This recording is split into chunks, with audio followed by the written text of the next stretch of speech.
जय महाराष्ट्र, मी सुरेश ठमके। दुपारच्या बातमीपत्रात आपलं स्वागत। बातम्या विस्ताराने जाणून घेण्यापूर्वी एक नजर हेडलाईन्सवर। वेतन मिळत नसल्यानं राज्यभरात एसटी कर्मचाऱ्यांचं आक्रोश आंदोलन। एसटी प्रशासनाकडून कर्मचाऱ्यांवर कारवाईचा इशारा। 3 महिन्यांचं थकीत वेतन तातडीने देण्याची मागणी।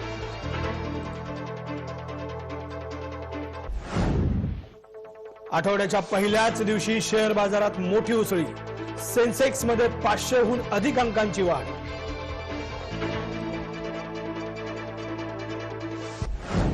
अर्णब यांच्यासाठी राज्यपालांचा गृहमंत्र्यांना फोन।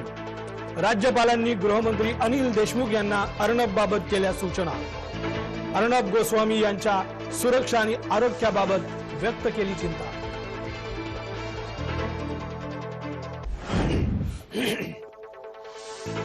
दिवाळीत सार्वजनिक ठिकाणी फटाके फोडण्यास मुंबई महापालिकेची बंदी।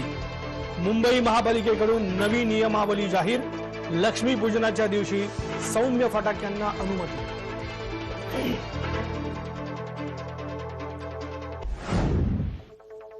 नागरिकांनो, आता तरी सुधरा, कोरोना संपलेला नाही। रस्त्यावर गर्दी करून कोरोनाचं संकट वाढवू नका। आनंदी रहा, सुरक्षित रहा। जय महाराष्ट्राचं आवाहन।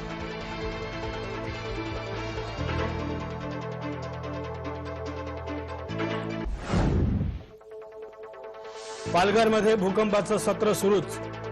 पहाटे 5:31 सुमारास बसला भूकंपाचा धक्का। भूकंपाच्या तीव्रतेची 3.4 रिश्टर स्केल इतकी नोंद।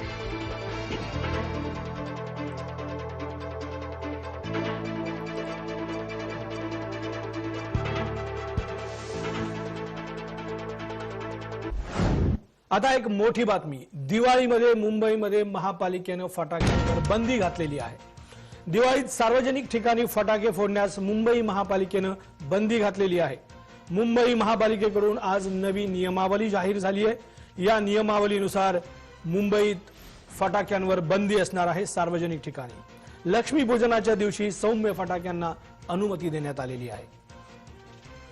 तसंच ऑनलाईन भाऊबीज साजरी करण्याचं आवाहन महापालिकेच्या वतीने करण्यात आलंय।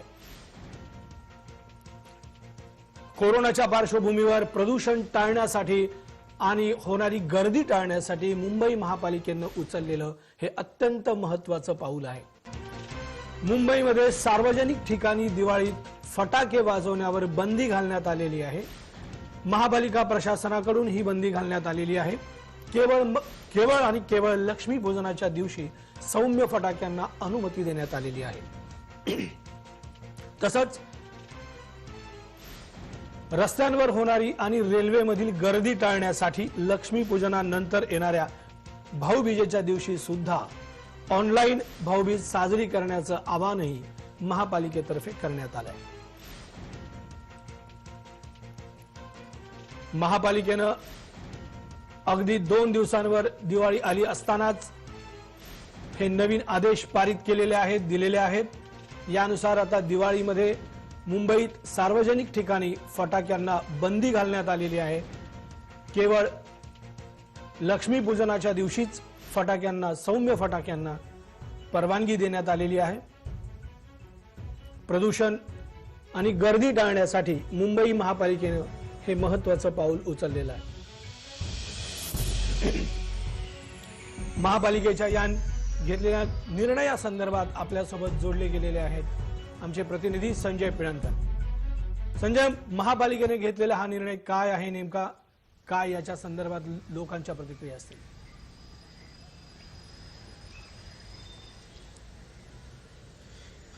एकंदरीत आपण पाहिलं की कोरोनाचा प्रादुर्भाव थोड्या प्रमाणात कमी होत असताना दुसरीकडे दीपावली तोंडावर येऊन ठेवलेली आहे आणि एकंदरीत लोकांना अपेक्षा असते या दीपावलीमध्ये मोठ्या प्रमाणात साजरी करण्याची। कारण ज्या अनुषंगाने मागचे 8 महिने कोरोनाच्या प्रादुर्भावामध्ये लोक ज्या पद्धतीने भयभीत झाली होती, आता कुठे त्याचं ते भय होतं ते कमी होत चाललेलं आहे।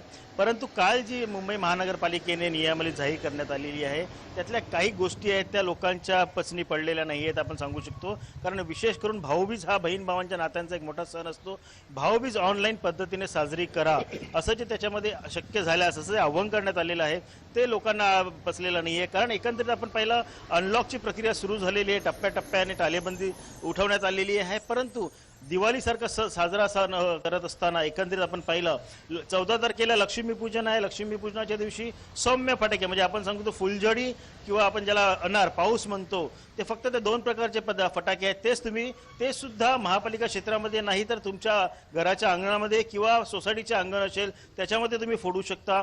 ही गोष्ट सुद्धा थोडी खटकणारी आहे. कारण एकीकडे फटाके बंदीची मागणी होत असताना दुसरीकडे तुम्ही फटाके बंदी केलेली नाही आहे. परंतु एका ठिकाणी फटाके सर्रासपणे बाजारामध्ये उपलब्ध आहेत आणि दुसरीकडे फक्त तुम्ही सौम्य प्रकारचे फटाके वाजवण्यात यावे असं सुद्धा आव्हान करताय. ते सुद्धा लोकांना पटलेलं नाही असं एकत्रित दिसतंय. आणि म्हणूनच सोशल गॅदरिंग टाळण्यासाठी, कारण आपण दीपावली हा 4 दिवसाचा सण असतो, बरेच नातेवाईक एकमेकांच्या घरी जात असतात दीपावलीच्या शुभेच्छा देण्यासाठी, तर त्या शुभेच्छा सुद्धा तुम्ही ऑनलाईन पद्धतीने द्या किंवा त्यांना फोनवरून तुम्ही त्यांना शुभेच्छा द्या असं सांगण्यात आलेलं आहे. हे सुद्धा लोकांना पचलेलं नाहीये. कारण एकंदरीत पाहिला हा एकच असा सण असतो संजय, लोकांना ज्याने करून खटकलेलं एकमेकांच्या घरी नाही असं नातेवाईक तुम्ही जात असतात. सांगताय.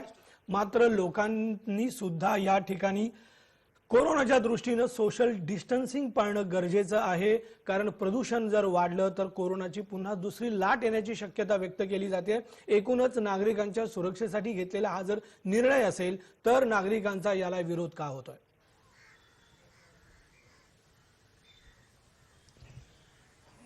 नक्कीच नागरिकांच्या सुरक्षा कारणास्तव हा निर्णय घेतलेला आहे. परंतु सर्रासपणे आपण पाहिलं तर दारापुढे आपण नेहमीच रांगोळी काढतो. एक मराठी माणूस असेल तो या सणाच्या दिवशी दारापुढे रांगोळी काढतो. ती रांगोळी काढताबरोबर तुम्ही त्याच्याबरोबर पाण्याची बादली आणि त्याचबरोबर साबण सुद्धा तिथे ठेवण्यात यावं असंही सांगण्यात आलेलं आहे. दुसरीकडे सर्वात महत्त्व म्हणजे जर कोरोनाचा एवढ्या मोठ्या प्रमाणामध्ये प्रादुर्भाव वाढत आहे, ह्याचा जो धुराचा त्रास आहे ते कोरोनाचे रुग्ण असतील त्यांना होऊ शकतो.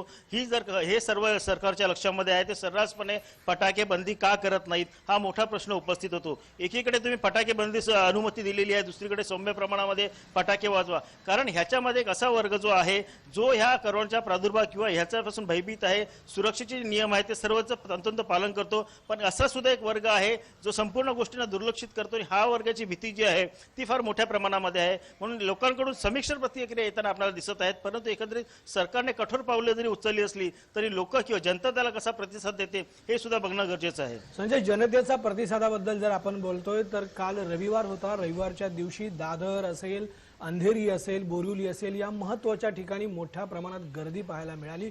लोकल सोशल डिस्टन्सिंग पाळताना दिसत नाहीयेत. ही नक्कीच चिंतेची बाब आहे. याच्या संदर्भात काय सांगाल?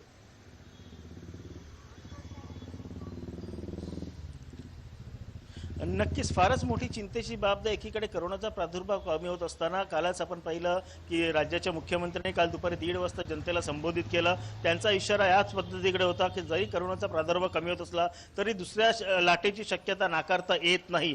जनतेने सतर्क राहणे फार महत्त्वाचं आहे. आज जरी अत्यावश्यक सेवेतले कर्मचारी जरी त्यांच्यासाठी रेल्वे सेवा सुरू असली तरी 88% रेल्वे सुरू आजच्या तारखेला मुंबईमध्ये सुरू झालेली आहे आणि त्याच्यामध्ये लोकांची एवढी गर्दी असते. कालचा आपण जो उल्लेख केला आपण पाहिलं, काल रविवारचा दिवस होता, दीपावली पूर्वीचा शेवटचा रविवार होता आणि या अनुषंगाने प्रत्येक ठिकाणी बाजारामध्ये एवढ्या मोठ्या प्रमाणामध्ये लोकांची गर्दी दिसून आली. कुठलंही पालन त्यांनी लोकांमध्ये शिस्तीचं दिसलं नाही. आणि एकंदरीत सर्वात महत्त्वाचं म्हणजे ह्या फटाक्याच्या याच्यामध्ये दीपावलीमध्ये फटाके फोडताना हँड सॅनिटायझर केलेले असाल आणि जर तुम्ही फटाके फोडत असाल ते तुमच्या जीवावर फार मोठ्या प्रमाणात बेतणार आहे. कारण हँड सॅनिटायझरचं अल्कोहोलचं प्रमाण असतं आणि ते डायरेक्ट आगीशी येतं, त्याचा डायरेक्ट आगीशी संपर्क होऊ शकतो. आणि म्हणूनच एकंदरीत सरसकट लोकांचं असं म्हणणं होतं की फटाके बंदीच जर केली असती तर हा जो प्रश्न आहे तो उद्भवला नसता. धन्यवाद संजय, आपण दिलेल्या माहिती संदर्भामध्ये. संजय सांगत होते की अल्कोहोल हँड सॅनिटायझरमध्ये असतं, ज्वलनशील असतं. ते जर हाताला लागलं आणि फटाके फोडले तर धोका निर्माण होऊ शकतो. महत्त्वाची बातमी आहे मुंबईकरांसाठी. मुंबईमध्ये सार्वजनिक ठिकाणी फटाक्यांवर बंदी घालण्यात आलेली आहे. महापालिकेनं हा अतिशय महत्त्वाचा निर्णय घेतलेला आहे.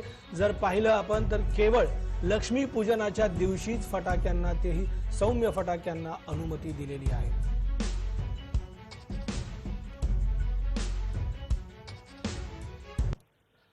वळूया पुढच्या बातमीकडे. पुढची बातमी आहे नाशिकहून. नाशिकमध्ये कांद्याच्या दरामध्ये किंचित घसरण झालेली पाहायला मिळते आहे.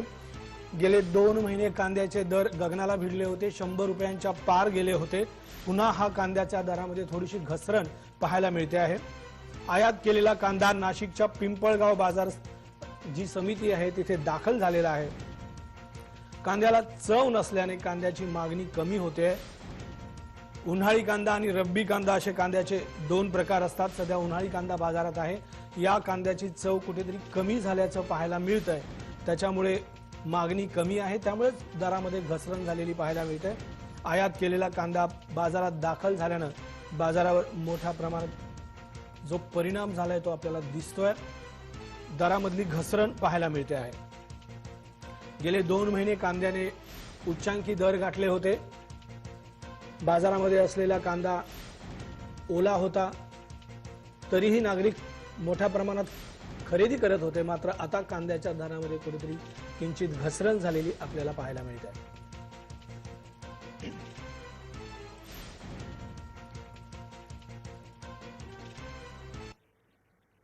आता एक मोठी बातमी मुंबईतून। मुंबईमध्ये राज्यपालांनी अर्णब यांच्या सुरक्षेसाठी गृहमंत्र्यांना फोन केला। राज्यपालांनी गृहमंत्री अनिल देशमुख यांना अर्णब बाबत काही सूचनाही केल्या आहेत। अर्णब गोस्वामी यांच्या सुरक्षा आणि आरोग्याबाबत राज्यपालांनी चिंता व्यक्त केली आहे। गोस्वामींना कुटुंबियांना भेटू देण्याची केलेली सूचना ही यामध्ये समावेश आहे। वास्तविक राज्यपालांनी एखाद्या आरोपीबाबत अशा पद्धतीच्या सूचना देणं ही घटना कदाचित पहिल्यांदाच घडत असावी। अर्णब यांच्यावर अन्वय नाईक यांच्या आत्महत्येला जबाबदार असल्याचा आरोप आहे। सध्या अर्णब नाईक हे पोलिसांच्या ताब्यात आहेत। अर्णब यांच्यासाठी मात्र राज्यपालांनी गृहमंत्र्यांना फोन केलाय। गृहमंत्री अनिल देशमुख यांना त्यांनी फोनवरून सूचना दिलेल्या आहेत। अर्णब यांच्या आरोग्याबाबत आणि सुरक्षेबाबत त्यांनी चिंता व्यक्त केलेली आहे।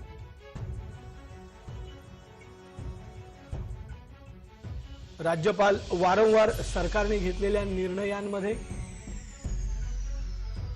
हस्तक्षेप करताना किंवा त्या निर्णयांसंदर्भात काही वक्तव्य करताना पाहायला मिळत आहेत। सरकार कोण चालवतंय याच्या संदर्भातलंही विधान त्यांनी नुकतंच केलं होतं। त्यानंतर आता त्यांनी अटकेत असलेल्या अर्णब यांच्या सुरक्षेबाबत आणि आरोग्याबाबत चिंता व्यक्त करत गृहमंत्री अनिल देशमुख यांना फोन केला आहे।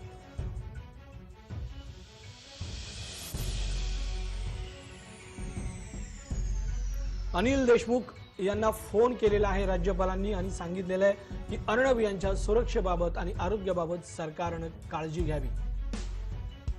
काय आहे या संदर्भातलं तथ्य याविषयी आपल्यासोबत जोडले गेलेले आहेत आमचे प्रतिनिधी संजय पेळणकर। संजय, काय नेमकी बातमी आहे? राज्यपालांनी फोन केलेला आहे आणि फोनवरून सूचना दिलेल्या आहेत।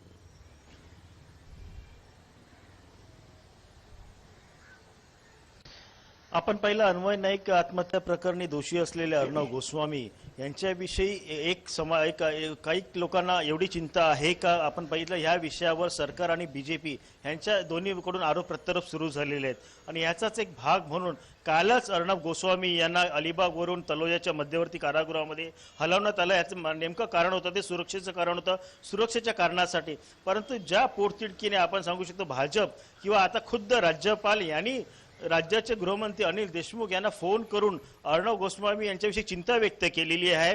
जर त्यांची तिथे गैरसोय होत असेल तर त्या बाबतीत त्यांच्याकडे योग्य ती काळजी घेण्यात यावी असं त्यांना सांगितलेलं आहे। सर्वात महत्त्वाचं म्हणजे अर्णब गोस्वामी यांना 14 दिवसाची न्यायालयीन कोठडी दिल्यानंतर ते दोषी आहेत, हे आरोपी झालेले आहेत आणि एका आरोपीबद्दल राज्यपालांनी अशा पद्धतीचं गृहमंत्र्यांना फोन करणं हे किती उचित आहे ह्याच्यावर सुद्धा एक प्रश्नचिन्ह निर्माण झालेला आहे।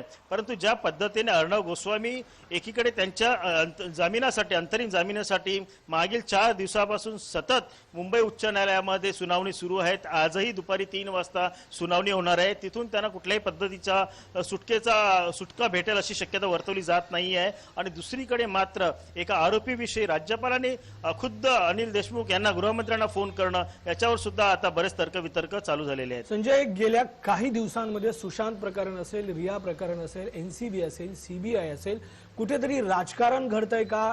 विरोधक आणि सत्ताधारी यांच्यामध्ये हा कलगीतुरा राजकारणाचा रंगतोय का आणि अशा घटनांचं राजकारण होणं कितपत योग्य वाटतंय?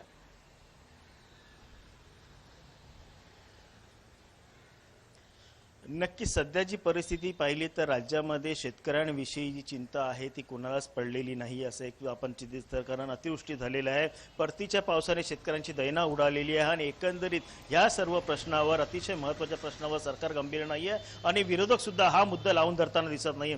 आपण ज्या पद्धतीने राजपूत सुशांत सिंग केस असून दे, सीबीआयचं प्रकरण असून दे, या सर्व प्रकरणामध्ये ज्या पद्धतीने सरकार म्हणा किंवा विरोधी म्हणा चालढकल करत आहेत आणि त्यातल्या त्यात आता सध्या मेट्रोच्या कारशेडवरून ज्या स्थलांतरित होत आहे कांजूर मार्गला, त्याच्यावरून दोघांमध्ये आता आरोप प्रत्यारोप सुरू झालेले आहेत. परंतु या सर्व गोष्टींचा विचार करताना सरकार किंवा विरोधक हे एक दोघंही याच्यामध्ये गंभीर दिसत नाही. त्यातल्या त्यात अर्णव गोस्वामी सारख्या प्रकरणामध्ये जर ते न्यायालयानेच त्यांना दोषी ठरवलेलं असेल आणि ह्या प्रकरणामध्ये विरोधक एवढा आगतांडव का करत आहेत ह्याच्यावर सुद्धा आता प्रश्नचिन्ह निर्माण होत आहे. संजय, धन्यवाद. तुम्ही दिलेल्या माहिती संदर्भामध्ये अतिशय महत्त्वाची माहिती आहे. राज्यपालांनी फोन केलेला आहे अनिल देशमुख यांना आणि सांगितलेलं आहे की अर्णब यांच्या चिंता करा. अर्णब यांच्या संदर्भामध्ये, सुरक्षेच्या संदर्भामध्ये, आरोग्यामध्ये त्यांनी चिंता व्यक्त केलेली आहे.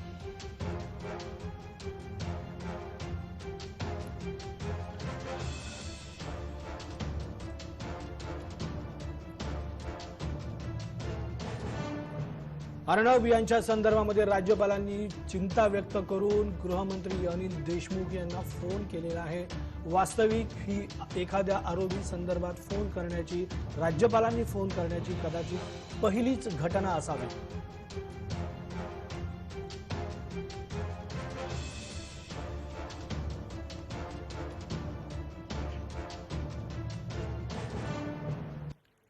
या बातमीपत्रामध्ये आता वेळ झाली आहे एका छोट्या विश्रांतीची. आपण कुठेही जाऊ नका, पाहत रहा जय महाराष्ट्र.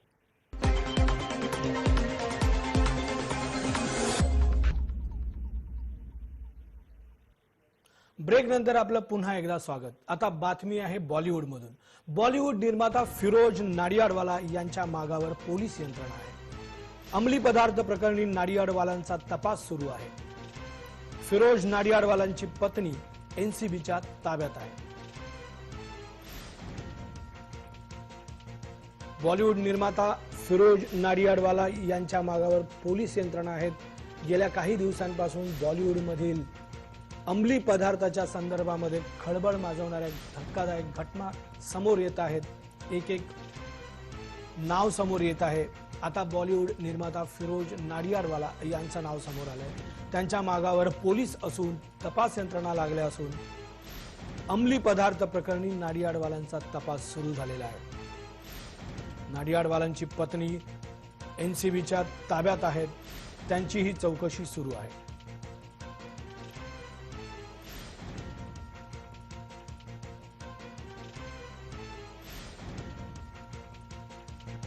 मनसेत दाखल होण्यासाठी नवी मुंबईतील अनेक पदाधिकारी कार्यकर्ते आज कृष्णकुंजवर दाखल झालेले आहेत.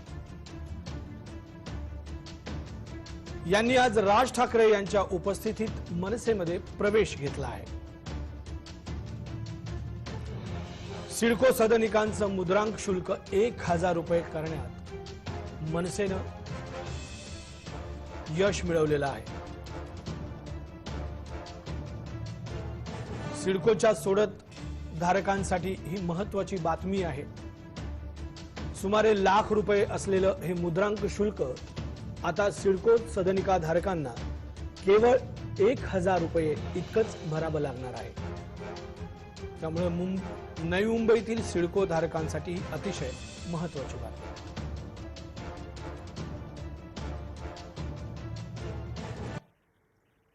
मोठी बातमी येते. काश्मीरमध्ये दहशतवादी आणि जवानांमध्ये चकमक झालेली आहे. चकमकीत एक कॅप्टन आणि 3 जवान शहीद झालेले आहेत. जवानांनी केलेल्या गोळीबारात 3 दहशतवाद्यांना कंठस्नान मिळालेलं आहे. नियंत्रण रेषेजवळील माछील प्रांतात ही चकमक झाली आहे. लष्कर आणि दहशतवाद्यांमध्ये जोरदार धुमश्चक्री झाली. या धुमश्चक्रीमध्ये 3 दहशतवाद्यांना कंठस्नान घालण्यात जवानांना यश आलंय.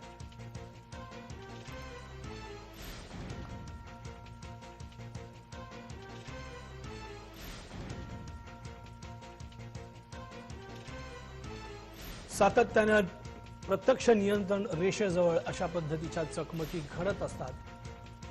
नुकत्याच झालेल्या चकमकीत दहशतवादी आणि जवानांमध्ये झालेल्या चकमकीत जवानांनी 3 दहशतवाद्यांना कंठस्नान घालण्यात यश मिळवलंय।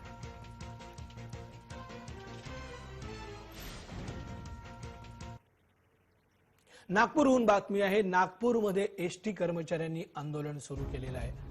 गेल्या 3 महिन्यांचं थकीत वेतन मिळावं यासाठी आज सकाळपासून राज्यभरात आक्रोश आंदोलन सुरू आहे। या आंदोलनाचाच एक भाग म्हणून नागपुरातही एसटी कर्मचाऱ्यांनी आंदोलन केलंय।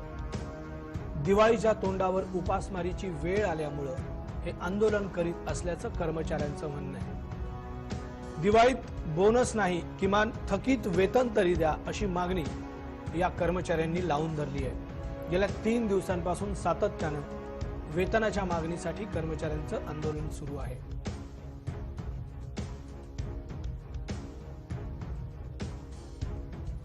सर्व थकबाकी मिळण्यासाठी 9 नोव्हेंबर रोजी मोठ्या प्रमाणात एसटी कर्मचारी कुटुंबियासह घरात आणि घराच्या बाहेर आक्रोश आंदोलन करणार आहेत। तेव्हा शासनाने तात्काळ कर्मचाऱ्यांचा पगार द्यावा। एसटी कर्मचाऱ्यांनी जगाव कसा हा जीवन मरणाचा प्रश्न आमच्या एसटी कर्मचाऱ्यांसमोर उपस्थित झालेला आहे। तरी शासन प्रशासनाला विनंती आहे की येणारी दिवाळी यावर्षी कोरोनामुळे कोणतेही सण चांगल्या प्रमाणात साजरे करता आले नाही, परंतु दिवाळी असल्यामुळे तरी सर्व कर्मचाऱ्यांचं 3 महिन्याचं थकीत वेतन नियमितपणे देण्यात यावं, जेणेकरून कर्मचाऱ्यांची दिवाळी ही चांगली जाईल। या बातमीसह आता वेळ झाली आहे या बातमीपत्रात इथेच थांबण्याची। कुठेही जाऊ नका, पाहत रहा जय महाराष्ट्र न्यूज।